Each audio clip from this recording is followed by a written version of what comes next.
¿Hasta dónde puede llegar una familia tóxica antes de destruir por completo la vida de alguien? Mi mejor amigo me pidió que saliéramos juntos, apenas unos meses después de que su madre golpeara a su exnovia en plena tienda y su hermano intentara robarle frente a las cámaras. Lo acogí en mi casa creyendo que solo necesitaba tiempo para sanar. Pero lo que descubrí fue mucho más oscuro. Una familia controladora, manipuladora, violenta, obsesionada con los nietos, y dispuesta a arruinar la vida de cualquiera que no se someta a sus reglas. Mientras él seguía justificándolos con frases como es que son mi familia o quizás cambien, yo vi cómo su mundo se derrumbaba y arrastraba el mío con él. Me insultaron, se presentaron en mi casa sin aviso, y hasta intentaron decidir el nombre de un hijo que jamás iba a tener con él. Esta no es solo una historia de amistad rota, sino de cómo el miedo, la dependencia emocional y la lealtad mal entendida pueden condenar a una persona. Y lo peor es que, todavía cree que puede recuperarlo todo. Pero ya es demasiado tarde. Me llamo Jimena, tengo 30 años y todavía no entiendo cómo terminé metida tan profundamente en este lío. Lo que empezó como una amistad bonita en la universidad, entre almuerzos y risas, terminó convirtiéndose en un nudo emocional imposible de desenredar. Todo gira alrededor de Iván, mi amigo desde hace casi 10 años. Estudiamos juntos, nos graduamos juntos, y durante años, almorzábamos juntos al menos 2 veces por semana. Trabajamos a solo 5 minutos caminando el uno del otro. Yo en una oficina del gobierno local. Él en una firma de consultoría financiera. Siempre pensé que Iván era una de las personas más nobles que había conocido. Pero eso fue antes de que su familia se interpusiera. Hace poco más de 7 meses, le ofrecí quedarse en mi casa después de que Daniela, su entonces novia, lo echara del suyo. Yo vivía sola, en la antigua casa de mis padres, una propiedad amplia de 4 habitaciones. Ellos se mudaron al norte y me dejaron a cargo. Aparentemente, Iván no tenía otro lugar a donde ir. Su familia, lejos de ser un apoyo, es una fuente constante de caos. Daniela tenía razones más que válidas para terminar la relación. Ella es tatuadora, fuerte, inteligente, independiente. Tiene su propio estudio llamado Incarte, herencia de su abuelo. También es abiertamente bisexual, de origen judío, liberal y con el cuerpo cubierto de tatuajes hermosos y arte que ella misma diseñó. Todo eso fue un problema para la familia de Iván, especialmente para su madre, Rosaura. Rosaura, su padre don Ernesto y su hermano Tomás se mudaron desde San Marina hace un par de años, y desde entonces han drenado cada parte de la vida de Iván. Aunque él es el único de esa familia que fue a la universidad y tiene un empleo formal, le exigen cubrir todas las cuentas. Literal. Iván paga el alquiler de sus padres, el internet, la comida, los gastos médicos, hasta los viajes que hacen a mítines religiosos y políticos cada año. Y mientras más les da, más quieren. Lo peor llegó cuando empezaron a exigirle dinero a Daniela. Todo comenzó con llamadas. Luego pasaron a mensajes. Cuando eso no funcionó, Rosaura y Tomás fueron directamente al estudio de tatuajes. Imaginen la escena, una mujer furiosa y su hijo mayor exigiendo que la novia de Iván les diera dinero. Según ellos, lo que era de Daniela también era de Iván. Y lo que era de Iván, era de ellos. Como si Daniela fuera solo una extensión del hijo que han usado como cajero automático durante años. Pero Daniela no se dejó. Y por eso la golpearon. Rosaura le pegó en la cara. Tomás trató de forzar la caja registradora. Daniela llamó a emergencias, mientras un barbero del negocio de enfrente y varios clientes la ayudaban a contener la locura. La policía llegó. Hubo arrestos. Hubo sangre. Hubo gritos. Hubo insultos racistas. Daniela terminó con una conmoción cerebral y un labio partido. Y lo más repugnante es que Iván, en lugar de defenderla, le rogó que retirara la denuncia. No preguntó cómo estaba. No pidió disculpas por lo que hizo su familia. Solo se preocupó por mantener la paz. Esa fue la gota que derramó el vaso. Daniela lo dejó ese mismo día. Y desde entonces, Iván ha vivido conmigo. Lo acepté por lástima, quizás por cariño, quizás por esa parte de mí que aún creía en el hombre amable que conocí en la universidad. Durante meses intenté ayudarlo a sanar, a organizar su vida, a poner límites. Le señalé que ganaba más que yo y sin embargo vivía en constante escasez. Le recordé que había perdido a su pareja, a amistades, a su estabilidad emocional, todo por no soltar a una familia que lo trata como si fuera una extensión de sus necesidades. Pero él no escucha. No entiendes, Jimena, son mi familia, me decía una y otra vez, como si eso justificara todo. Como si ser familia fuera carta blanca para destruirlo, para manipularlo, para vivir a costa suya mientras lo humillan. Me cansé de decirle que el amor no se suplica, que no se compra, y que la validación de quienes te hacen daño jamás será suficiente para sanar tus heridas. A veces me pregunto si me escuchaba, o solo esperaba su turno para justificarlos.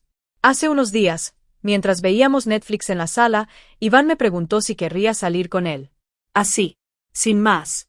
Como si nada hubiera pasado. Como si la historia con Daniela no existiera. Como si sus padres no hubieran cruzado todos los límites. Le pausé la película. Respiré hondo. Y le dije la verdad, que si solo se tratara de él, quizás lo consideraría. Porque cuando su familia no está cerca, él es tierno, generoso, divertido. Pero también le dije que yo no soy tonta. Que ya vi lo que pasó con Daniela. Que vi cómo él la traicionó, cómo eligió a su madre y a su hermano por encima de la mujer que decía amar. Y que no iba a permitir que me pasara lo mismo. Le pregunté directamente, si tú y yo estuviéramos juntos, ¿cómo planeas mantener a una familia mientras sigues financiando a 3 adultos desempleados y abusivos? ¿Vas a poner límites o vas a esperar que yo también te ayude a mantenerlos? Porque yo también soy mestiza. Y ya sabía, por boca del mismo, que su madre no aprobaba a las mujeres que no fueran blancas, sumisas y evangélicas. Iván solo suspiró. Dijo que intentaría equilibrar las cosas. Que esperaba que yo ayudara de vez en cuando, como compromiso para tener la paz con sus padres. Y en ese momento supe que no, que nunca podría estar con él. Que si no cortaba por completo con ellos, cualquier relación estaba condenada. Y entonces me fui a dormir. Desde esa noche, no volvimos a hablar del tema. Ni de sus padres. Ni de nosotros. Pero esto apenas empezaba. Una semana después de esa conversación incómoda, mientras yo me esforzaba por mantener la distancia emocional, Iván siguió actuando como si nada hubiera pasado. Preparaba café por las mañanas, intentaba bromear en la cocina, me preguntaba si necesitaba algo del súper. Pero debajo de esa normalidad fingida, se notaba que estaba desmoronándose por dentro. Yo también fingía. Fingía que no me dolía su ceguera, su falta de límites, su dependencia enfermiza. Pero lo cierto es que cada gesto suyo me recordaba que, por más cariño que le tuviera, nunca estaría dispuesta a cargar con el desastre emocional que era su vida. Lo ayudaba porque aún lo apreciaba, pero también empecé a trazar límites en mi mente. Límites que no estaba dispuesta a dejar que él cruzara nunca más. Y entonces pasó lo impensable. Me tomé unos días libres del trabajo y me fui con Jack, un chico dulce que había conocido en línea. Me invitó a su cabaña en las montañas, lejos del ruido, del caos, de Iván. Quería un respiro. Pero justo en medio de esa escapada recibí una notificación del timbre inteligente. Eran los padres de Iván. Otra vez. Exigiendo verlo. Insultándolo en voz alta frente a la cámara. Diciendo que era un mal hijo, que no ganaba lo suficiente, que su madre necesitaba más dinero para medicamentos y para pagar sus deudas de juego. Pero lo peor no fue eso. Fue cuando Rosaura me preguntó, sin pudor alguno, si estaba saliendo con Iván. Le respondí de forma seca que no, y de paso le recordé que su hijo me había contado que ella no me consideraba apta por ser demasiado morena para su gusto. Su respuesta fue escalofriante. Dijo que ya no le importaba. Que a estas alturas de su vida, con tantos problemas de salud, lo único que quería era tener nietos, aunque fueran mestizos. Y que si yo llegaba a quedar embarazada de Iván, ella quería ponerle el nombre a nuestro hijo. No supe qué decir. Me sentí invadida, usada, como si mi cuerpo fuera un recurso que Rosaura pretendía gestionar a su antojo. Cerré la conversación sin despedirme. Me senté en el sofá de la cabaña de Jackie, por dentro, me sentí sucia. Asqueada. Humillada. No podía creer hasta dónde estaba dispuesta a llegar esa mujer para seguir controlando la vida de su hijo. Y lo más perturbador era que Iván no parecía tener la menor intención de detenerla. Cuando regresé a casa, me encontré con un escenario aún más desolador. La sala estaba revuelta, con cojines por el suelo y una lámpara rota. El cuarto de Iván era un desastre total. Y él estaba sentado en el sofá, con la mirada perdida y los ojos rojos. Le pregunté qué había pasado. Me dijo que sus padres vinieron mientras yo estaba fuera, que lo volvieron a presionar, a insultar, a humillar. Y que, para calmar las aguas, accedió a firmar un préstamo para pagar sus gastos y a financiar la camioneta nueva que quería su padre. Cuando regresó a casa, la frustración lo consumió. Y simplemente, lo destrozó todo. Llamé a Luna. Necesitaba refuerzos emocionales, porque ya no podía cargar con todo sola. Cuando llegó, los tres nos sentamos en la sala hecha trizas. Lo escuchamos, lo abrazamos, y luego le dijimos lo que llevábamos años queriendo gritarle, que esa familia lo estaba destruyendo. Que no era amor lo que le daban, Era dependencia emocional disfrazada de obligación. Iván bajó la cabeza. Dijo que lo sabía, pero que no podía dejarlos. Que si él no los cuidaba, nadie lo haría. Luna, con una templanza impresionante, le ofreció pagarle la terapia. Él se negó.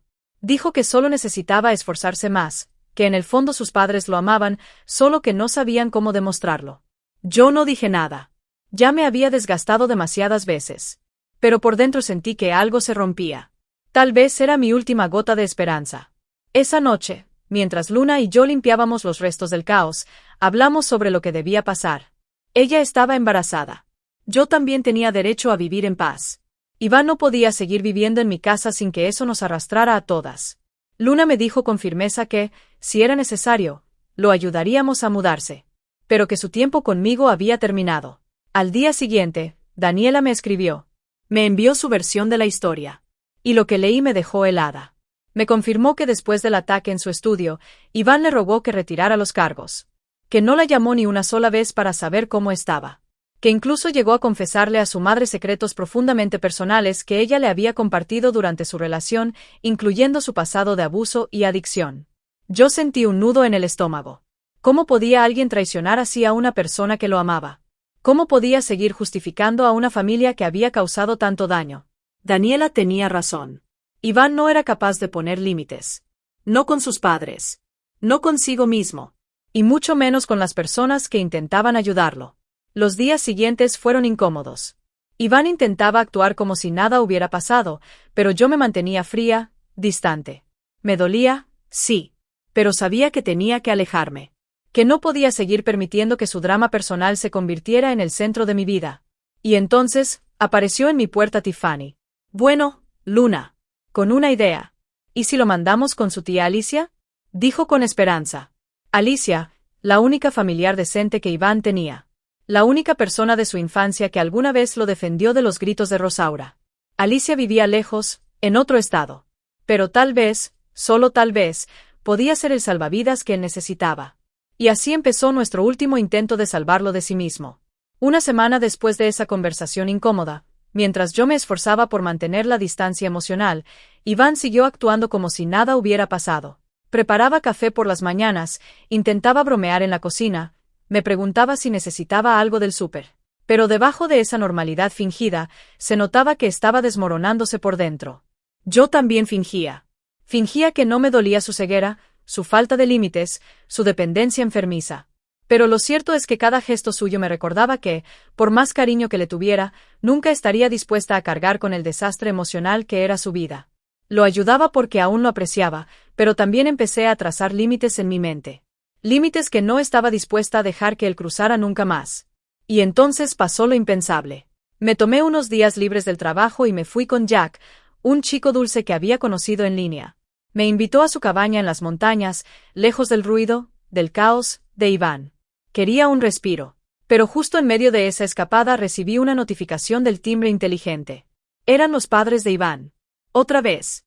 Exigiendo verlo. Insultándolo en voz alta frente a la cámara.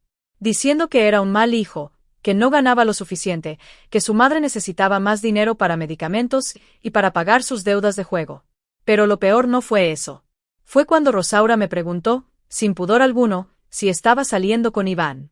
Le respondí de forma seca que no, y de paso le recordé que su hijo me había contado que ella no me consideraba apta por ser demasiado morena para su gusto.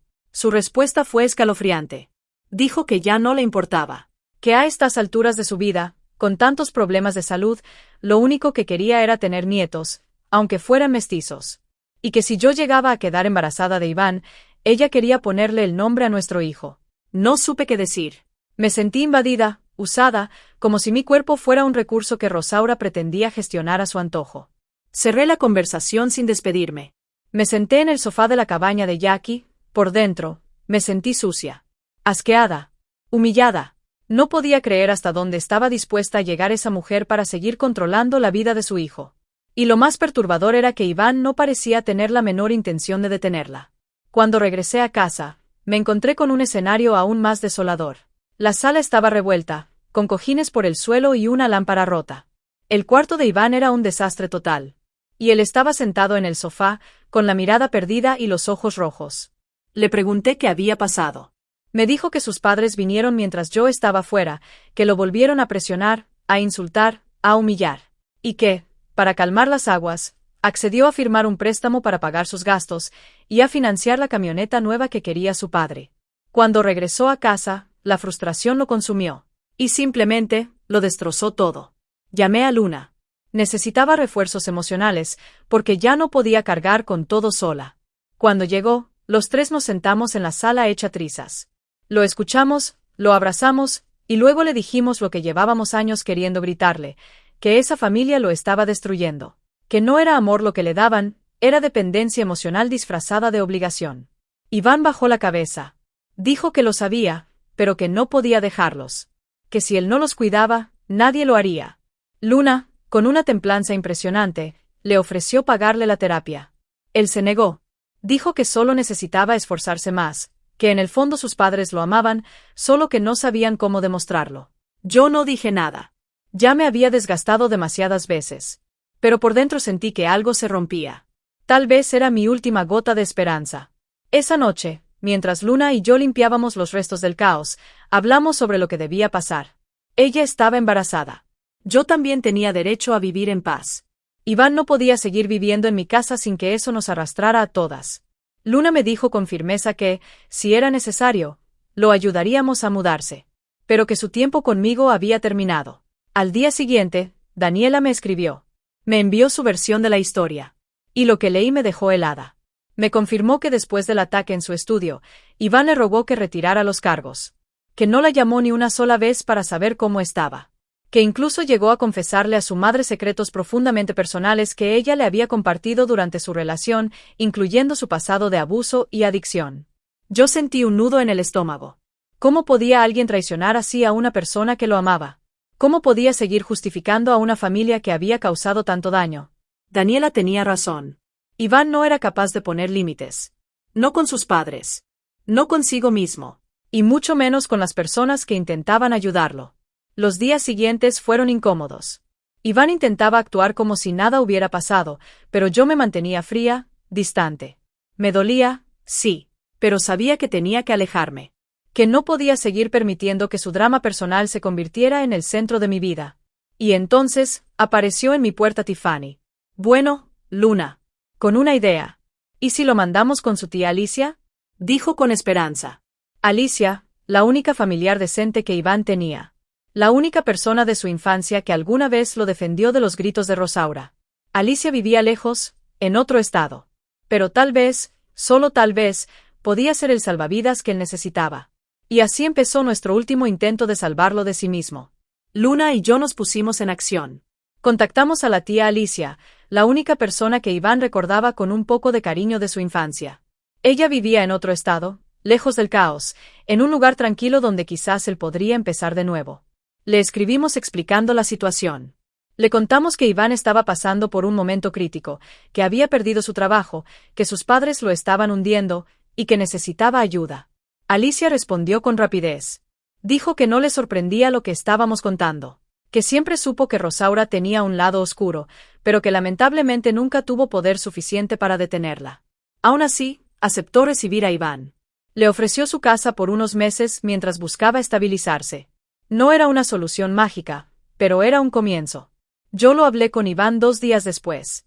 Me senté con él en la cocina y le puse el aviso de desalojo sobre la mesa. Tienes 30 días, le dije, sin rodeos. Es tiempo de que tomes el control de tu vida. Ya no puedes seguir aquí. Iván no se enojó. No gritó.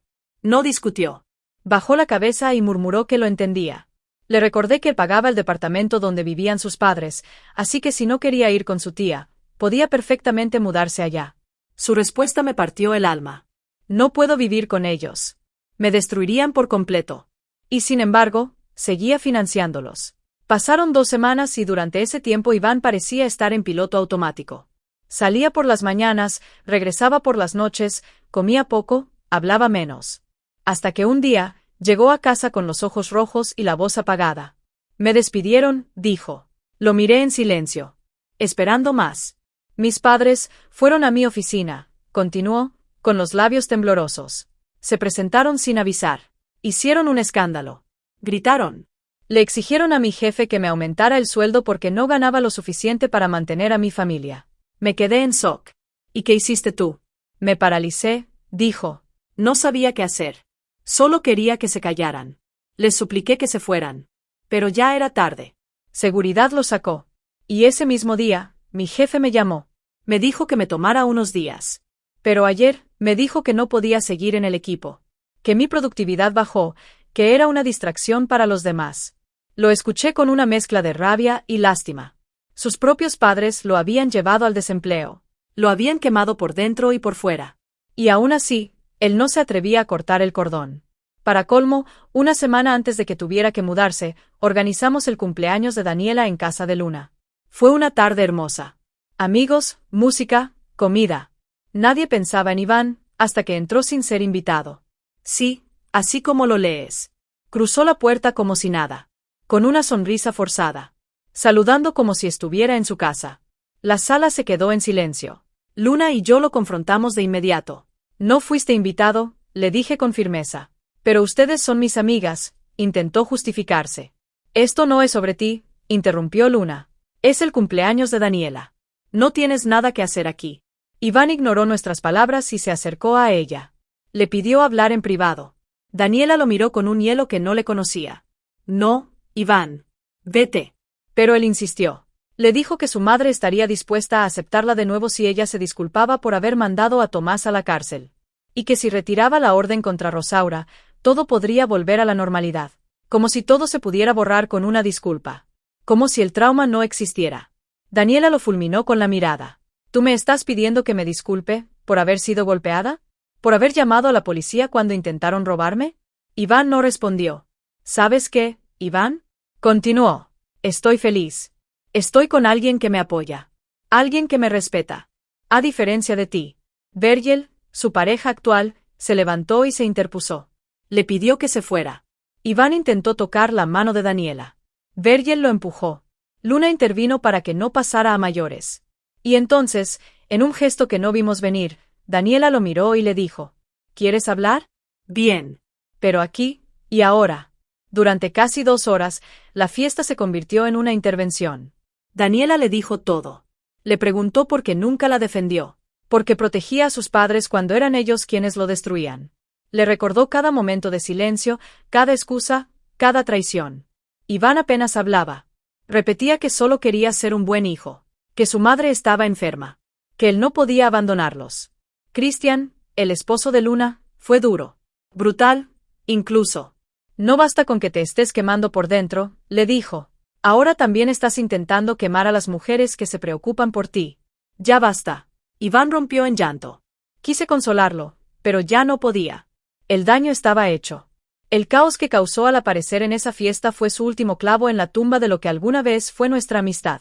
Esa misma noche, Luna y yo decidimos adelantar el plan. Nos pusimos en contacto con Alicia. Coordinamos el envío de las pocas pertenencias de Iván que aún estaban en mi casa. Tiffany, Luna, incluso pagó el costo del envío. Era nuestro último acto de compasión. Lo ayudábamos a marcharse, porque mantenerlo cerca solo nos seguía hundiendo a todos. Cuando le informamos a Iván, su reacción lo dijo todo. En realidad, esperaba que cancelaras el desalojo. Que me ayudaras a pagar el alquiler. Le dije que no. Ya no más. El 4 de julio fue la última vez que vi a Iván frente a mi casa. Llegó con su coche viejo cargado hasta el tope. Nos aseguró que podía conducir él solo hasta Montana. Luna y yo le dimos los documentos del envío con sus pertenencias y le explicamos que su tía Alicia lo recibiría con los brazos abiertos. Que tendría un cuarto propio, algo de paz, y quizás, un punto de partida. Antes de subir al auto, Iván se giró y nos miró con los ojos empañados. Gracias por todo, dijo con la voz rota. Y lo siento. Asentí en silencio. Acepté su disculpa. Pero también le dejé claro que esa sería la última vez que le ayudaríamos. Que no iba a seguir siendo parte de un ciclo que lo estaba destruyendo y que, de paso, nos arrastraba a todos los que alguna vez quisimos sostenerlo. Luna también se despidió. Le deseó suerte. Y cuando su auto desapareció al final de la calle, ambas soltamos un suspiro que llevábamos meses conteniendo. La casa volvió a estar en silencio. Y por primera vez en mucho tiempo, me sentí libre. En los días siguientes, limpié su antigua habitación. Tiré papeles viejos, guardé sus cosas en una caja por si alguna vez las pedía de vuelta. Volví a dormir sin sobresaltos. A despertarme sin tensión. Volví a cocinar para mí sola. A escuchar música mientras limpiaba. A recuperar mi espacio. Volví a respirar. Y sin embargo, el eco de todo lo que pasó seguía conmigo. Algunas noches, me encontraba preguntándome si había hecho lo correcto. Si tal vez fui demasiado dura. Si debería haber hecho más. Pero cada vez que me invadía esa duda, recordaba todas las veces que traté de ayudar. Las veces que me callé por respeto. Las veces que defendí a Iván incluso cuando él me daba la espalda. Las veces que Rosaura se atrevió a hablar de mi cuerpo, de mi raza, de mi útero, como si fueran cosas que le pertenecieran. Y entonces volvía a tenerlo claro, no era mi responsabilidad salvar a un hombre que no quería salvarse. Iván era un adulto. Y aunque el daño que su familia le causó era inmenso, también era suya la decisión de seguir permitiéndolo. Días después, Luna me dijo que Iván había llegado a Montana sano y salvo. Que su tía lo recibió con comida caliente y una habitación limpia. Que incluso le ofreció ayudarlo a encontrar terapia. No supe si me sentí feliz, o simplemente aliviada. Pero decidí no seguir en contacto. No porque le deseara el mal, sino porque necesitaba cuidarme. Porque, al final del día, yo también merezco paz. Daniela, por su parte, siguió con su vida. Su relación con Andrés se fortaleció. Ella volvió a enfocarse en su negocio, su cuerpo, su salud mental. A veces hablamos por mensaje. No somos las mejores amigas, pero compartimos una herida que nos hermana en silencio. Una tarde, me confesó que lo único que lamentaba era haber esperado tanto para soltar a Iván. Que durante los últimos 15 meses de relación, ya no era feliz. Solo estaba aferrada a la esperanza de que él cambiara. Y yo no pude evitar mirarme en ese mismo espejo. Porque yo también lo sostuve más de lo que debía. Yo también me quedé cuando el silencio ya gritaba. Yo también quise creer que el chico dulce que conocí en la universidad aún estaba ahí, escondido bajo el peso de una madre dominante, un padre ausente y un hermano abusivo. Pero no. Ese Iván ya no existía. O tal vez nunca existió del todo. Semanas más tarde, Daniela me contó que lo había visto una última vez. Fue inesperado. Iván apareció fuera de su casa mientras ella regresaba con Andrés. Gritó cosas incoherentes. Dijo que todavía la amaba. Que podía perdonarla si ella se disculpaba. Que su madre aún la espiaba desde cuentas falsas. Que aún soñaba con tener hijos con ella. Daniela lo enfrentó. Le dijo que no era nadie para perdonarla porque ella no había hecho nada malo. Le recordó que no volvería a permitir que nadie la hiciera sentir pequeña. Que la única razón por la que no pedía otra orden de restricción era porque ya no sentía miedo, solo lástima. Iván se fue. Y desde entonces no volvió a aparecer. Supimos después que Alicia le consiguió un pequeño trabajo en una biblioteca local. Que comenzó terapia. Que ya no hablaba con su madre. Que estaba, por fin, empezando a entender lo que perdió. No solo a Daniela. No solo su carrera. También perdió el respeto de las mujeres que más lo quisieron. Y tal vez, solo tal vez, algún día aprenda a ganárselo de nuevo. Pero ya no será conmigo. Yo ya cerré ese ciclo. Perdón, sí. Pero sin regreso. Hoy camino más ligera. Más fuerte. Más firme. No porque nada duela, sino porque aprendí a poner límites. A no justificar abusos con excusas como pero es su madre o pero es su hermano. Aprendí que el amor real empieza por una misma. Por la paz mental. Por el espacio que decides defender. Y si estás escuchando esta historia y has estado en una situación parecida, te quiero hacer una pregunta. ¿Qué tanto de ti estás sacrificando por mantener cerca a alguien que no hace nada por mantenerse cerca de ti con dignidad? Gracias por acompañarme hasta aquí. No olvides suscribirte, darle like y activar la campanita de notificaciones. Recuerda compartirlo con amigos y familiares. Te leo en los comentarios.